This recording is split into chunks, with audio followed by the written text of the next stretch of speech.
my name is Melissa Andrade. I am the District Medical Officer for Clinical Case Study Number 2, Public Health 858, One Health. So, who is the District Medical Officer? A District Medical Officer is a title used for senior government officials of a health department or agency, usually at a municipal, county, district, state, province, or regional level. The post is held by a physician who serves to advise and lead a team of public health professionals, such as environmental health officers and public health nurses, on matters of public health importance. So, what is the difference between the district medical officer and the chief medical officer? So, the chief medical officer is basically the equivalent of a senior health official at the national level.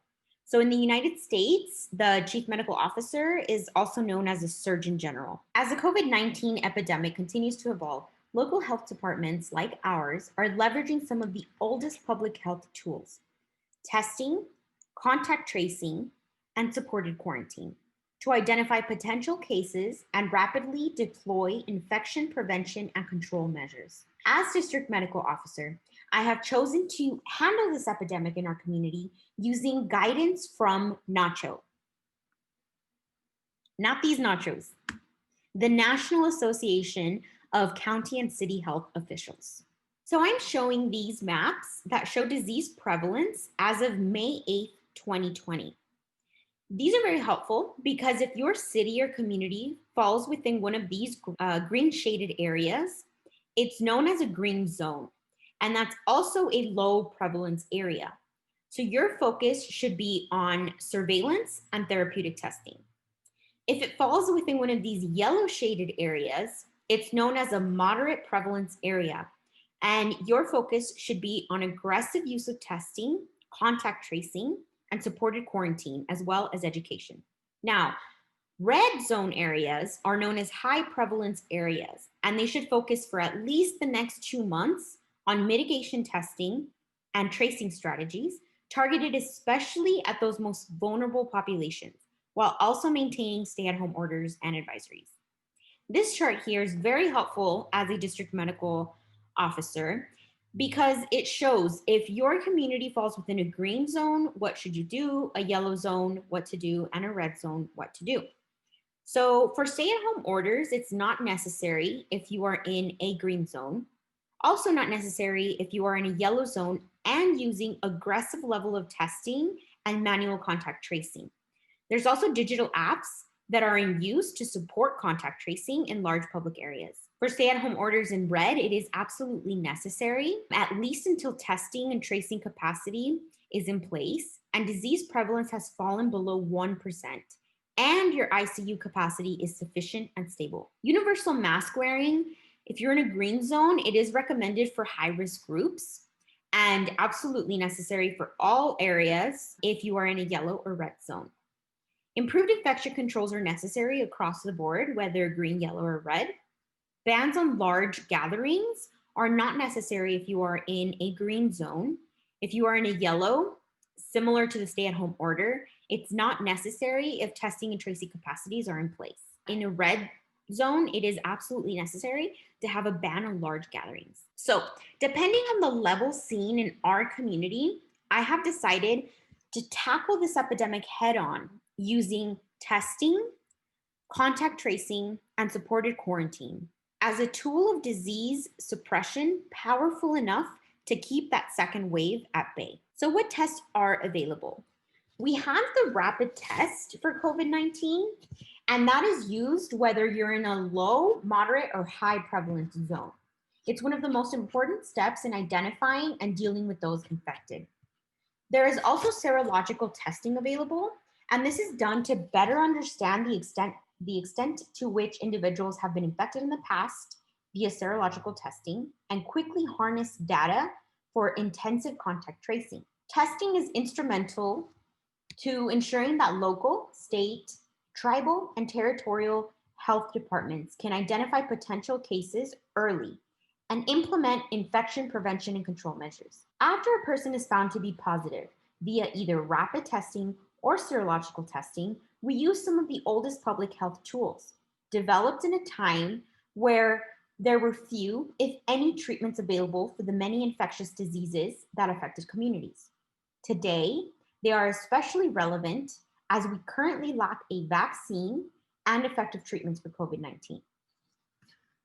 So the next step, contact tracing. It's absolutely necessary to have tracers. They will make sure to connect with known patients and identify and alert the contacts that they have been in contact with. Contact tracing pulls from an extensive list of skill sets, including, but not limited to, disease investigation specialists, public health nurses, community health workers, public health social workers, and epidemiologists. Therefore, it is crucial that any plan allow for flexibility of staff roles that can be hired to take on contact tracing duties during this surge. So the next step, supported quarantine. And I don't just say quarantine. It needs to be supported to ensure that there is compliance with quarantine orders. So contacts, along with those positive, must then quarantine to ensure the safety of their families and communities, monitor their symptoms, and provide periodic updates back to the local health department on their health status. To ensure compliance of quarantine orders, contact tracers need to be able to gain the trust of the contact during this time of great stress and may need to employ case management skills to link the individual who is being asked to quarantine to additional services and supports like groceries, safe housing, medications delivered to the home, behavioral health services, and childcare. This is to help reduce barriers to effective quarantine.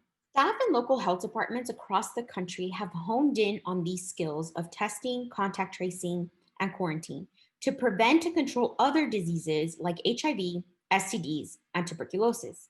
So, as a district medical officer, it is my job to facilitate these tasks so that they may be executed. This is where community-based workforce comes into play. It's crucial to ensure that response and recovery efforts, such as those listed in the prior slides, are equitable and effective. This will require a massive expansion of professionals and trained volunteers equipped with the appropriate skills, training, and technology distributed equally across the community to help identify, which is the testing, notify, which is the contact tracing, and support those who have been exposed and help them self-quarantine to stop the spread. Next is education of the community. It is also important to recognize the need for critical support roles, including health educators, community health workers, public health nurses, and communicable disease staff to educate individuals and communities on COVID-19.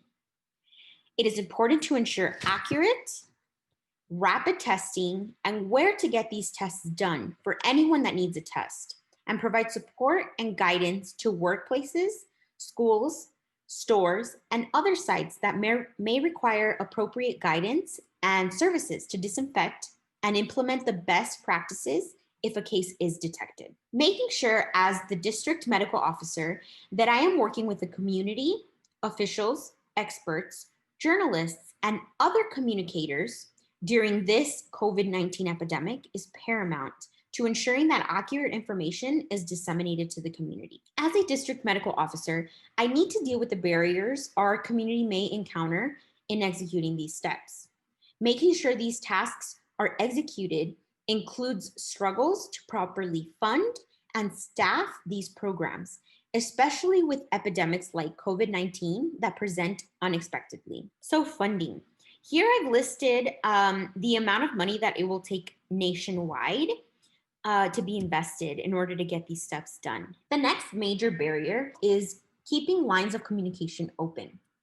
To address these barriers and ensure proper handling of the COVID-19 epidemic in my community and at the national level, it is important to collaborate with other professionals in the health system, such as animal health officers, the chief medical officer, minister of health, and the WHO director. As response and recovery efforts evolve, communities and the nation as a whole will continue requiring precise, accurate, and transparent data to make informed decisions about how to handle this epidemic safely. As we look to the future and how to rebuild from COVID-19, we know there is no single solution that will work for every community. So, as the district medical officer, it's important I keep our public health department informed and organized when it comes to the response to this epidemic. Equity focused decision making is key for a future where communities are safe from COVID 19, no matter the color of their skin, how much money they make, or where they live. So, these are my references, and thank you so much for watching.